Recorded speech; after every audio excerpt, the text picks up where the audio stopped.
In 1994, DirecTV introduced the first Ku-band high-powered satellite service, providing the very best in TV reception and entertainment ever available in the country, right into customers' homes using an 18-inch parabolic antenna or dish. While being the leader in technology certainly has its benefits, it also has some problems.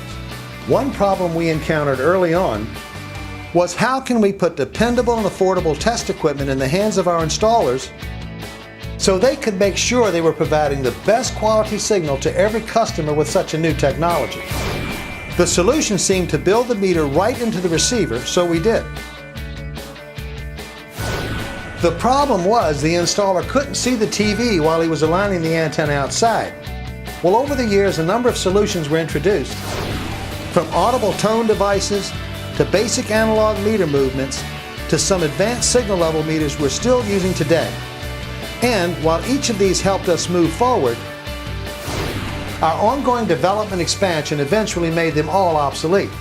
What our installers and technicians all needed was a meter developed by DirecTV Engineering with input from technicians in the field just like you, specifically for installers and technicians working on DirecTV systems. Well, the good news is that meter has been developed and is available. It's called the Advanced Installation Meter, or AIM, and in this session we'll provide you with an introduction and overview of the AIM.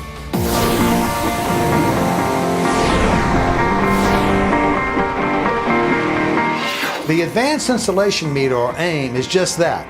It's more than a basic signal level meter, and it's intended for use only in DirecTV installations and service calls. So what makes the AIM different from other meters on the market? Well, here are a few things. The AIM powers all DirecTV LNBs, including SWIM LNBs, so the antenna can be aligned before the cable is routed, reducing trips to and from the dish, saving you time. But you should remember the AIM doesn't power SWIM switches. They require their own external power supply. Another feature of the AIM is it allows you to troubleshoot from anywhere in the system, including at each IRD drop location, which validates all inline components. The AIM is also very valuable to technicians and installers because it can decrypt DirecTV KA and KU encrypted signals, while other signal level meters can't. Another feature of the AIM is its ability to show positive lock. The AIM only locks on DirecTV satellites where most other meters will lock to any signal. And since only DirecTV offers SWIM technology, the AIM can check all 8 SWIM channels and show the number of SWIM channels available. All these features set the tech up to succeed by providing the quickest, most efficient way to not only align the antenna, but the quickest and most efficient way to troubleshoot a new or existing system. The AIM will also perform EIV, or Extended Installation Verification, at any location within the system from the antenna to the location where you'll be installing a receiver. So you can be sure you'll pass when the receiver is installed. The AIM also has guided mode that, when utilized, will assist you in systematically tracking down problems. Another feature is the cable resistance test, which gives you the ability to check for an open or shorted condition in the system. Another great feature is the transponder survey function, where the AIM looks at all transponders so you can see everything being received and the level of each transponder. This is a very valuable troubleshooting feature you'll hear more about later. Now let's see what comes in the box when you get an AIM.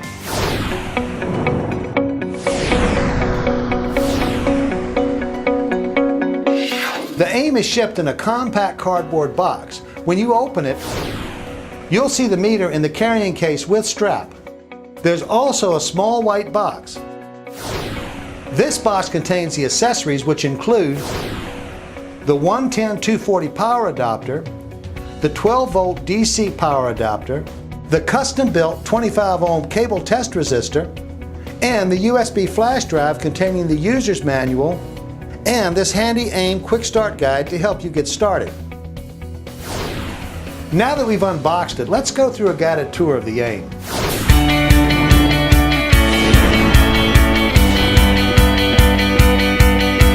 As we look at the face of the AIM, we see the trans-reflected LED screen and the red power button which turns the meter on and off, arrow keys with OK in the center that let you navigate up and down to select options from a list, or right or left to enter information, home which returns you to the home screen, configure which lets you view, delete, or transfer records, change meter settings, and upgrade the meter's firmware, help where you can find instructions to help you complete a test or function you're doing, the mute key in yellow along the right side that turns on and off the sound of the meter, numerical keys 1 through 9 including 0 in orange to enter text or select a numbered list option, a back key in yellow which will take you back to the previous screen, and a key marked FN in yellow used to change the display contrast, brightness, volume, enable rain mode, and capture screenshots,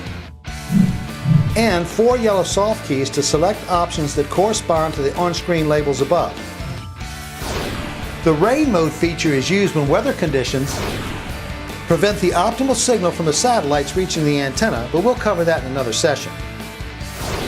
If we turn the meter around and look at the back, we'll see the speaker and the label with serial number and manufacturer's information. As we examine the meter, we'll see the following inputs and outputs. On top of the meter, the IRD-F connector and the ODU-F connector, where the meter's connected to the antenna or used in line between the IRD and the antenna. If we look at the right side of the meter and lift the cover, you'll find both a Type A standard USB connection and a Type B mini USB connector, and below the USB connectors, the power input. Now that we've seen the AIM and know a little about it, let's review the initial setup.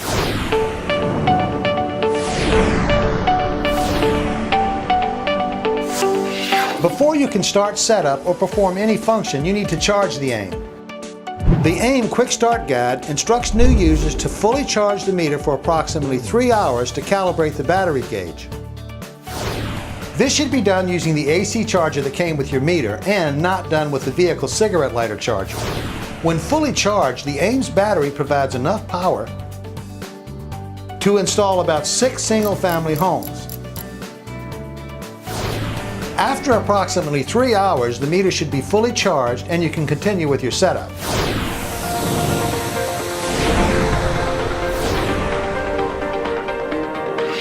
Once the meter is fully charged, we can start the setup. First, turn the meter on by pressing and holding the power button until the backlight turns on and the meter sounds a tone. The home screen will appear like this. At the bottom of the display on the home screen are 4 options. From left to right are Setup, Install, EIV, and Test. Below each is a button used to access that option. If you should select the wrong option or want to return to the home screen, you simply press the Home key or back button and the meter will return to the home screen.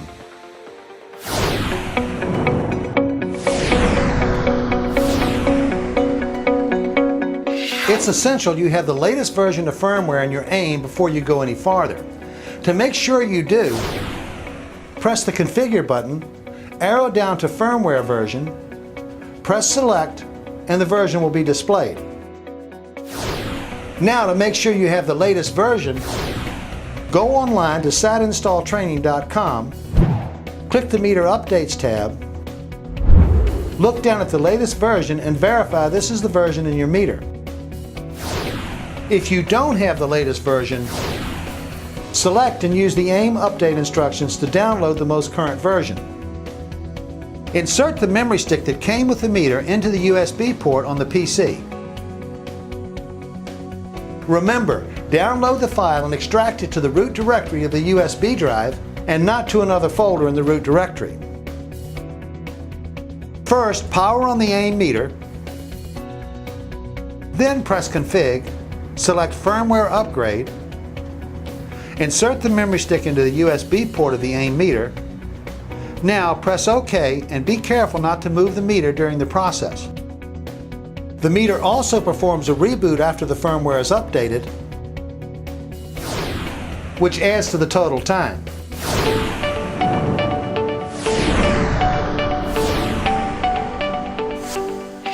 Since we all have different preferences for volume and screen intensity, the AIM provides adjustment settings for both. By pressing the Configure button, then arrowing down to Settings, you'll see the settings menu with options 1 through 8. Option 1 is volume for the beeps, and when selected, it provides a volume adjustment you can control from the right or left arrows. This enables you to set the volume where you can best hear it. Once you have the volume you want, press the back button and the screen will display the settings menu again. Now by arrowing down to Contrast and following the same procedure, you can set the contrast where it's easiest for you to see. Press back again and set brightness the same way you did the contrast.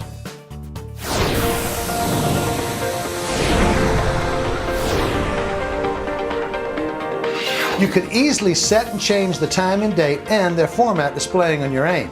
Here's how. Press the Configuration button, arrow down to Settings and press OK. Now arrow down to Time and Date and press OK. Here you'll see 4 options. Option 1 allows you to select a 12 or 24-hour clock. Option 2 allows you to select if your date appears as month, day, and year, or day, month, and year. Option 3 is where you set the time. Press OK and using the number keys enter the current time. Option 4 lets you select the date by pressing OK, then entering the current date. Having the correct time and date provides timestamp readings for the last 100 procedures you complete with your meter.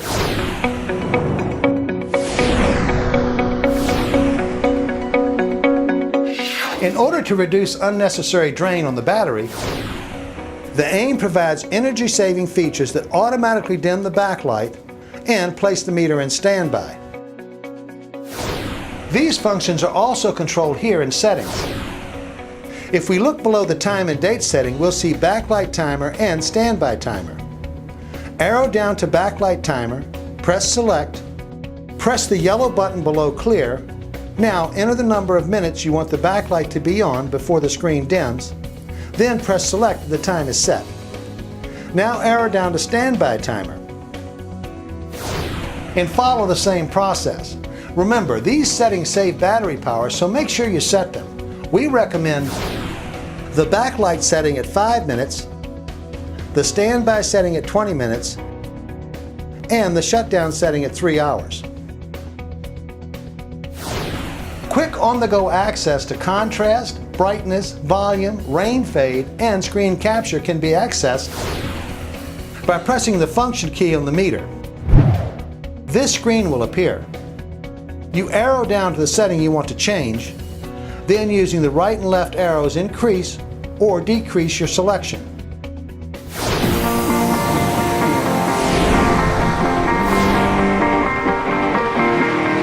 Input registration information allows you to enter your tech ID, your name and telephone number, and the company you work for right in the meter.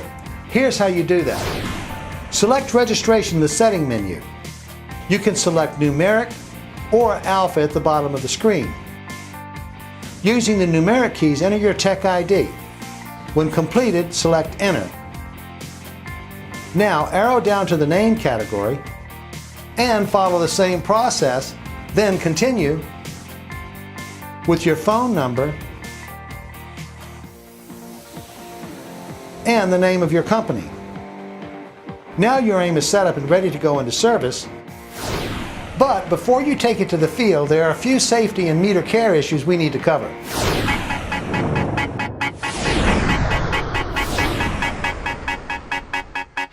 Before using the meter or attempting to replace the battery, thoroughly read the AIM User's Manual. If you don't have a user's manual, go online to satinstalltraining.com, click on the Meter Updates tab, scroll down to AIM User's Guide, And you'll find the most current user's guide you can use right online, or you can print yourself a copy to keep in your truck. While the AIM is built for field use, if misused or mishandled, it can be damaged like all other types of test equipment. Remember, the AIM provides voltage to power the L&B. Never connect your AIM to devices that could be damaged by the application of DC voltage. Though the AIM is designed to be used in most weather conditions, it's a good practice not to expose it to rain or moisture unnecessarily. Protect it from the elements. And while the input and output F connectors are field replaceable and should be replaced every few months, the length is very specific. Not just any F81 can be used. If we look at the user's manual to see what's recommended, we see a list of spare parts on page 22 listing the F connector as part number 0200690000. The part number recently changed to DTV F81I-05. Make sure the F connector used meets the same physical and electrical requirements. Also remember, freezing the AIM by leaving it in the truck overnight can cause major problems and permanently damage the LCD display. Bring it inside at night or when you're in a customer's house, and use only batteries and power adapters provided by Trialithic. Others could damage the meter or even produce electric shock. To be sure you're taking all the precautions to keep your meter reliable and in service, always make sure and put the cover flap back over the meter when not in use to prevent screen breakage. You should use the strap as designed. The meter should hang from your neck and rest on your chest. Like any electrical device, there may be a need to do a hard or soft reboot to determine if your equipment is malfunctioning. This can be done by pressing and holding the power button for 30 seconds. If your AIM still isn't functioning properly, contact Trialithic Technical Support at 1-800-344-2412 or contact them by email at techsupport@trialithic.com. DirecTV owned and operated techs are instructed to contact their mobility manager for support. The AIM is designed to provide you with the best and most reliable service of any signal level meter. And best of all, it was built for DirecTV technicians and designed by DirecTV Engineering. It doesn't get any better than that.